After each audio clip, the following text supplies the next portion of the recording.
Zambo Anguissa est normalement sur la liste des joueurs intransférables de Naples, selon Antonio Conte. Cependant, Aston Villa serait intéressé par le profil du lion notable et serait même intéressé à formuler une offre. Pour l'instant, selon nos sources, rien d'extrêmement concret. Mais j'ai une question donc pour toi. Qu'est-ce que tu penses de l'intérêt de Aston Villa envers Zambo Anguissa? Est-ce que tu penses que c'est une bonne chose pour Zambo Anguissa de quitter Naples maintenant pour aller en Angleterre?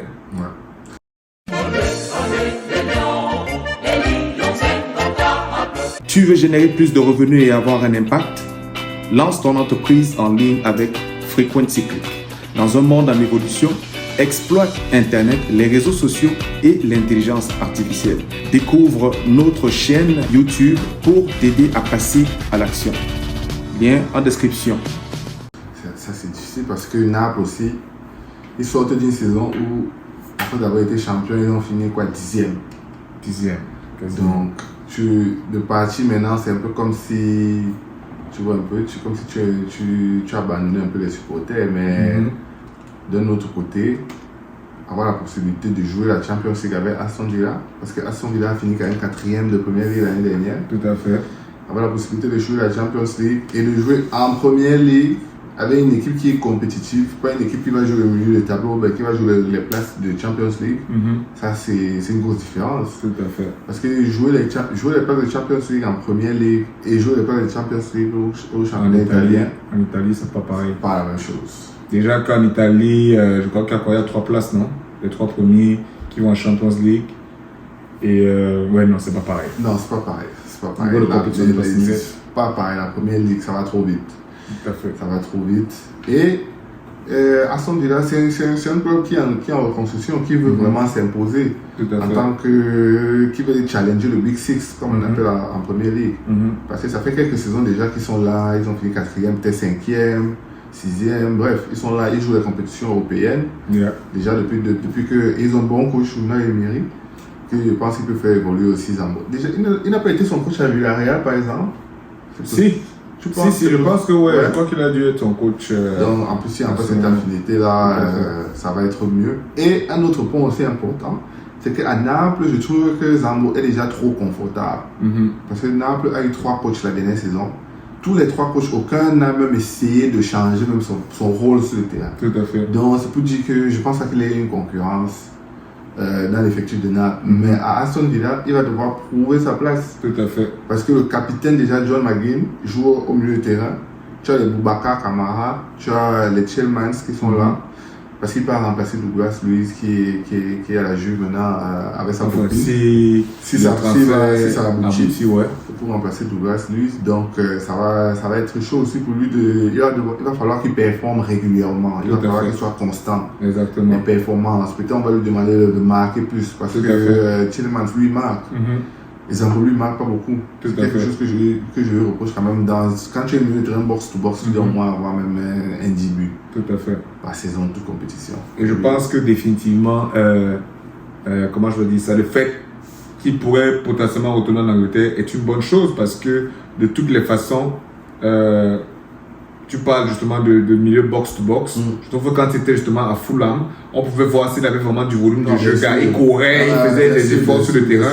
Et j'ai l'impression que peut-être que, je sais pas moi, son séjour à Naples, en Italie, certes, peut-être améliorer son niveau tactique, tout ce que tu veux.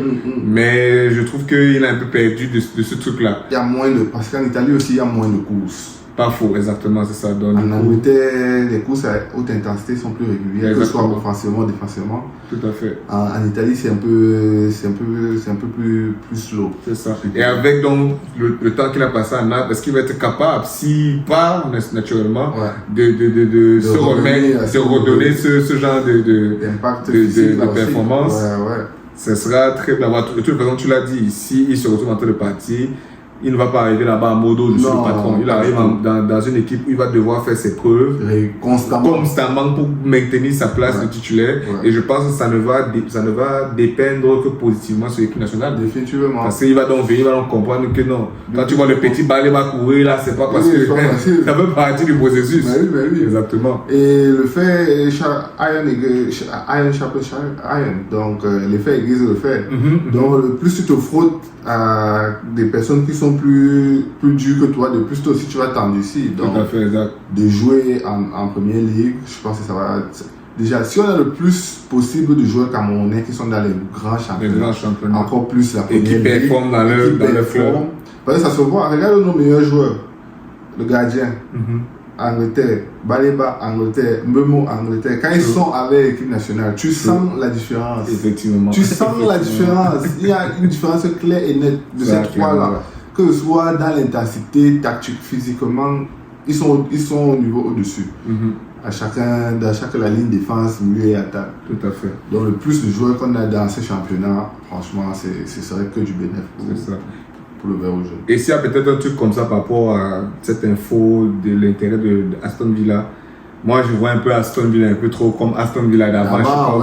C'est vrai qu'ils sont sortis 4e, mais je me posais la question, est-ce que c'est juste une performance ponctuelle? Est-ce que vous allez, sur les 5 prochaines années, on peut compter sur vous dans le top, j'ai envie de dire même simplement le top 6? Tu vois, parce que est-ce que vous pouvez vous battre pour avoir une place? Oui, tu peux sortir 8e, mais est-ce qu'au moins quand on regarde, on voit que non, c'est parce que il y a eu des situations de fait de jeu dans la saison qui ont fait que vous n'avez pas pu. Vous avez quand même performé. Exactement, tu vois. Donc, je me dis que si c'est un club qui est vraiment dans une dynamique de compétition, d'aller se battre pour jouer la Champions League ou même l'Europe, voilà, mais si les places européennes, tout court, je pense que ça peut être une bonne chose, surtout que Naples actuellement, gars. C'est pas ça, il faut pas l'investissement. Et pour revenir à ton point, Aston Villa le fait.